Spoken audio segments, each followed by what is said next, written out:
Hey everybody, this is George Cress bringing you another episode of Life Uncut from Riggs Cat. And here at Riggs, we work in a really cool industry. From the time we're all little kids, we dream about working on cool big equipment, moving earth and playing in a sandbox. But the reality is we also work in a very dangerous industry. And all this stuff behind us and all the stuff that we and our customers work on is very big, it's very heavy, it's got a lot of moving parts, and that makes it dangerous. And so at Riggs, our number one focus is on safety and creating the safest work environment we can as an organization. And our number one goal is that our employees go home at night the same way they came to work that morning.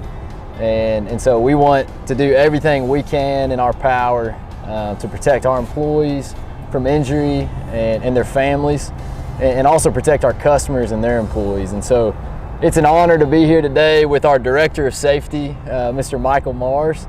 Michael has been with us for 28 years this May. 28 years in May. And so he's been around the block. He has done many different roles within Riggs, and I just want to start by saying thank you to you for your job in safety, for your career here at Riggs, but really the focus you've put on safety and the difference it's made in our organization since your time in that role. But jumping in here, I wanted you to take a moment and just tell us about your career at Riggs and the different positions you've held throughout the company in your 28 years. 28 years ago, next month, started out in West Memphis, Arkansas, working night shift, working on trucks. I grew up on a farm, owned my own truck, drove truck during the winter time, so trucking was kind of natural to me, and I got hired on. I remember doing an interview with the guy that day around lunch. I walked out, and before I got to the front door, he turned around and said, "Come back. If you want the job, you got it. How soon can you start?" And I said, "My toolbox is about an hour away. I can start this afternoon." But he had me to come on in the next morning. And I have got an opportunity over the years to grow, to go to a team lead on the floor, to go to a supervisor over trucks, to move to Little Rock the first time and be in several different positions and grow with the company. And I remember asking one of the guys, what else does the company do? Because I knew we did more than just trucks in West Memphis and machines. And he started explaining to me what all we did. He talked about a lot of stuff here in Little Rock and the opportunities, and I told him that's where I wanted to come. And had a chance to come here and get that career started. And I'm very thankful to him and a lot of other people that's given me the opportunities to grow, move back to Jonesboro, back to West Memphis, back here again. And there's pretty much not a department except for sales out on the road that I haven't worked in. And that's given me an opportunity to see a lot across the company and do a lot. And when I was asked to come into safety about 4.5 years ago, in all honesty, I almost laughed at it because I thought I'm probably not the guy you want in safety, because maybe I hadn't been the safest guy around. But in doing that and giving me the opportunity to work with the guys, it's made it real easy for me. It's made this job be one of my easiest jobs it was. And I actually thought, I may have one or two people in my department under me, and I thought, man, this would be real easy compared to the 125 that I just had being a branch manager over here. But I soon learned that the whole 450 people across the company were under my wing too, to try to help keep safe. But it is a privilege to do that. It's an honor to do that and work with everybody here and know that I have friends here, I have people here that I can call, and they don't just go, "Hey, that's that safety guy," and cringe and not want to talk to me. To have somebody to come to me and say, "Hey, I know you're the Director of Safety and I probably shouldn't tell you this," but they tell me anyway, and then we work on whatever situation it is and make it safe and do what we should do. That's just amazing to me. It really is. Yeah. And probably one of the biggest things, and I'll give you kudos here, I will have worked for 3 generations here, when I retire, and I would have never thought I'd have stayed with the company that amount of time and had the opportunity to do, what I've done here. It definitely has been an honor. Well, we thank you for all those years, and obviously you said you've been here, 28 years. You've worked a number of different positions. You've maybe committed some unsafe acts yourself, maybe. Here and there. Talk about kind of the journey that we've been on at Riggs. You've seen people get injured. You may have been injured in the past. Talk about why safety is so important to you today, and in the journey that Riggs has been on over the last, say, 5 years that you've been in safety? I'm going to back up and tell a story. When I was a mechanic on the floor, first starting out, working night shift on a Friday night, I did get something in my eye. Tried to wash it out, thought everything was good, went home, slept, got up the next morning, eyes all matted up, called a supervisor. He come got me. We found a place in Memphis that was open, and I did have something stuck in my eye. And they had to basically, pick it out and then drill on the cornea a little bit and get it straight. And then that following Monday, when I should have been back at work around noon or 4 o'clock, I got a phone call that morning, and it was, "Are you coming to work?" And it wasn't, "How's your eye? Are you okay? Here's you some safety glasses. We need to do something different.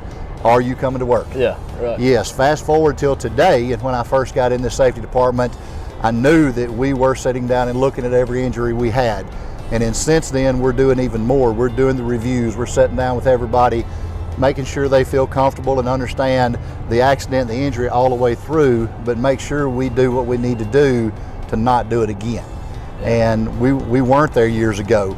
I show photos now in the safety training of meetings that we have of the guys working, doing what they do, and safety talks and safety briefings weren't there. You know, if you got cut, it was like, hurry up and wrap it up and get back to work. Right.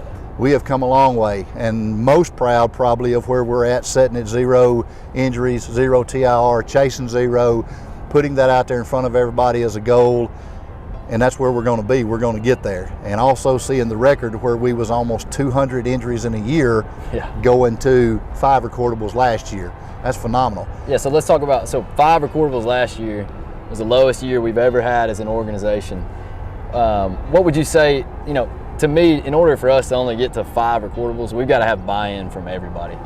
So maybe for our viewers here, what are like the 2 or 3 things that a company can do, a company like ours can do, to try to get everybody within the organization to buy into safety?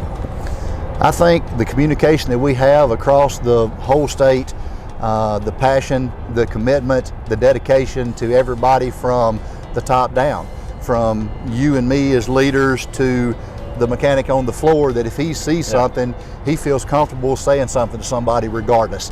And I tell them in a class, I don't care if it's me, stop me, say something to me, let's take care of that.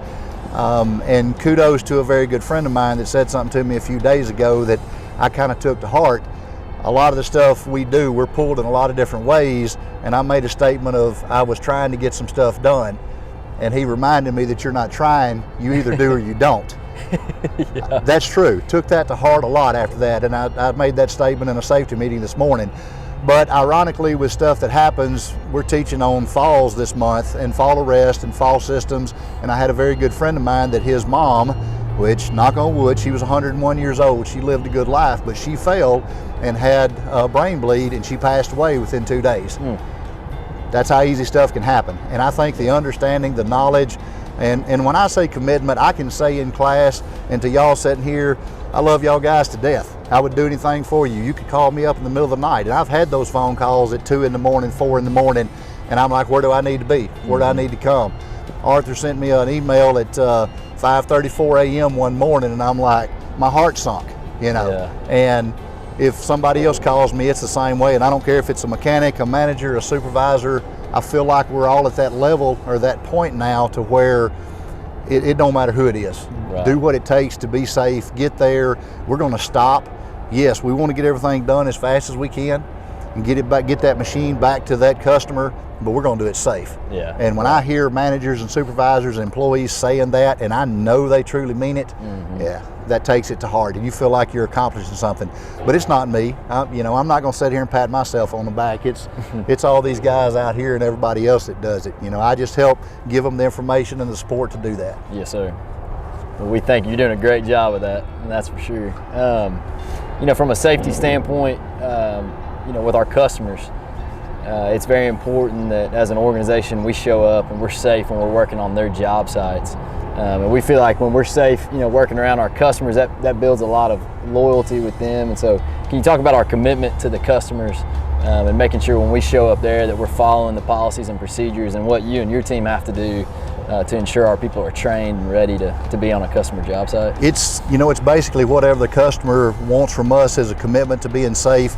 If it's our guys going through tests and procedures even that they have to do, we always say, we'll follow our policy until your policy is greater than ours, and then we're going to go above and beyond and make sure we do what they need to do. A lot of our customers do use a third-party administrator to make sure we have everything on record and to make sure we're set up to be on that job site when we come on, that they don't have to worry about. But there's some that don't, and there's some that may ask us, okay, what is your policy here? We want to make sure, ours falls in line with yours or vice versa. And I have a very good relationship with a lot of the safety teams, safety directors at our customer job sites. We go meet with a lot of them once a year to make sure we're covering that, and we're committed to them to do what's safe. And every now and then I'll have an employee that'll call me and say, hey, I think this is maybe crossing that line, that it's not safe. And I'll ask him, I'm not there, you see what you're seeing, you tell me, do you feel comfortable? And if they don't, get their people on the line to me, let's talk about it, let's talk through it, let's make sure it's safe. And if we need to stop, everybody has stop work capability. They can raise their hands up and say, let's hold on a minute. Yeah. And it's been years since I have had any pushback from any customer that felt like maybe we went overboard. So I feel that that has changed so much now, even 10 years ago. A lot of us used to have the attitude, we're going to get it done regardless. And now it's not regardless. We're not going to get hurt, we're going to get it right. Yes, sir. That's awesome. So it's been a total industry shift across the board. Yeah. Well, I just want to say thank you again for being here with us today, sharing your heart on safety. And kind of last question I'll ask is what do you love most about being over safety at Riggs? Because we have roughly 450 employees here, and they all have a family. So you have 12 to 1,600 people, say, under your supervision, if you will, to make sure that those families are receive their loved ones home safe. And so I just want to ask you, what are you most passionate about? Because I know you wake up fired up every day, and we love seeing your passion, and so I just want to hear that from you. Probably the biggest thing is knowing that what I help teach and what I help do allows them to go home and go fishing with their family, to go on vacation with their family, go to a car show like I do. And I've told people for years, if you don't know me well, come to a car show, see me away from here, come out on some fishing hunting trip or something and see what we do. And if we do it safe here, we get to go do that. That's worth it all. We joke a lot about all we do is stay here at Riggs, but there is life after Riggs. We all have our own things that we do, and if Don couldn't go ride a horse or Jason go get in a boat or me go get in the car, it'd probably be a sad day, And that's if we're not safe here and we wind up in the hospital or heaven forbid worse, we couldn't go do any of that. And I'm going to do what I do with that passion wide open. Y'all know that. And I've told everybody, and Jason, Don, all of y'all's heard me say it before, if I'm not here at X time, there's a problem, something's wrong. I should be here. Everybody knows when I'm going to be at work, what I'm going to do, and I'm going to come with bells and whistles on, wide open to start out with. And if anybody needs me, I'll stop what I'm doing, we'll go help them. If it means helping a guy on the floor do something for a little bit, I'm going to. Yes, sir. Well, again, thank you for being here. We really appreciate everything you're doing. And again, from the Riggs organization to all of our customers, we're all chasing zero injuries, and that's the important goal. That's the most important goal we have. And this year to date, we're at zero injuries, and so we're going to continue. Michael and his team and everybody in the Riggs organization is going to continue to try to achieve that. And we don't want anybody to get hurt. We want everybody to get home safe, and so that's our number one goal. And so thank you for joining us today. We hope you learned a little bit from Michael and his experience and what his team does on a daily basis, and just got to see the passion that he exudes daily in his job. So Michael, thank you. Thank you. And thanks for being on this episode of Life Uncut by Riggs Cat. Thank you. You're the man. Thank you.